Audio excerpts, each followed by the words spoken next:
I'm in Edinburgh, Scotland on photography tour, and I want to share some tips and tricks for getting better pictures in an awesome city like this.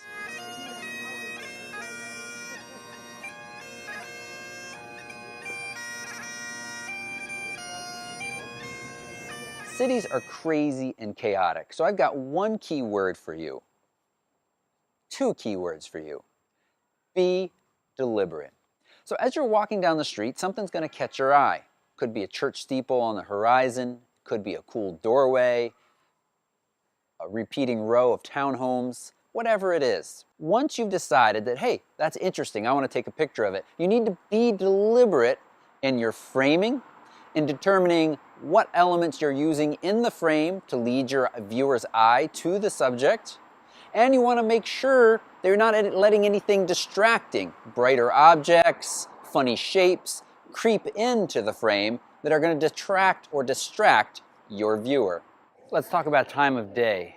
Two things you got going on in cities: light and people. The more people there are, the more, I could have paid her to do that, the more random stuff you got in your way. Now, sometimes it's really nice to illustrate just how busy and crowded places are, but in the historic parts of the city, it's nice to photograph them when they're quieter. And so few of the tourists get up early, so you should get up early and get out to photograph those areas. Now, another thing to think about time of day, and this applies for photography always, the light. The light in the mornings is so nice and soft. And when you're shooting in alleys or narrow streets or even wider streets, having that soft light is so much better than having one side lit harshly by bright noon sun and the other side in deep shade. That's challenging. Let's talk lenses for a moment. If you're down in the city, I think a normal focal length is great. 24 to 70, 18 to 55. Those are fantastic focal lengths for general walk around in the city. No, you can't capture all of a building usually with those focal lengths. You need to go wider. But I find it really lazy when people throw a wide angle on and just try to capture the entire front of a building. You end up with a lot of curvy lines that should not be curvy.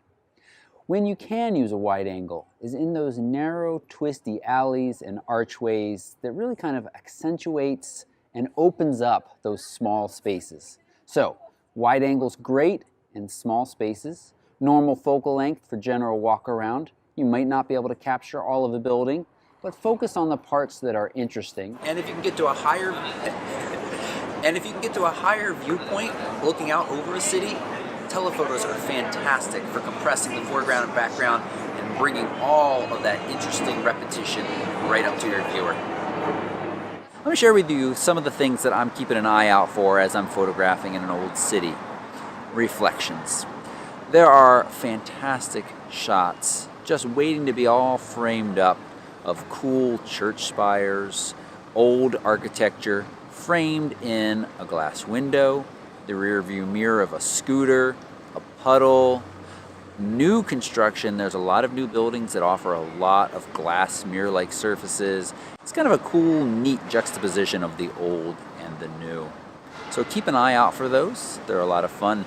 And at night, too, you can get some wet roads, wet cobblestones. The reflections are really pretty cool. One of the other things that I'm looking for in a city, repetition. Wrought iron fences, rooftops if you're at a higher elevation, especially if you're using a longer telephoto lens. As I said, it compresses that foreground and background and really emphasizes the repetition. Be deliberate in your framing, making sure you're not chopping off beginnings or ends. And you also want to make sure that you're filling the frame if you really want to give a sense of strong repeating items. Filling the frame kind of leads the viewer to believe that it just keeps going on forever and ever. And that creates a stronger composition. Another thing I'm looking for when I'm photographing cities are the little details that make a city unique or that are unique to that city, that place.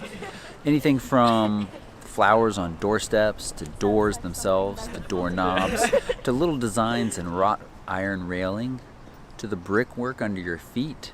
All of that can be captured and oftentimes put together as a series of images that kind of tell through little pictures or little details a bigger story. And the last tip I want to share with you is to make sure you photograph the people. The people are what make a city. So I really recommend, and I talked a lot about this in my Cuba photography tips, approaching people nicely, asking if you can take a picture, you get usually very nice results. That's it. I'd love to know your favorite cities to photograph around the world and some tips for photographing in those cities that you'd like to share with people watching this video.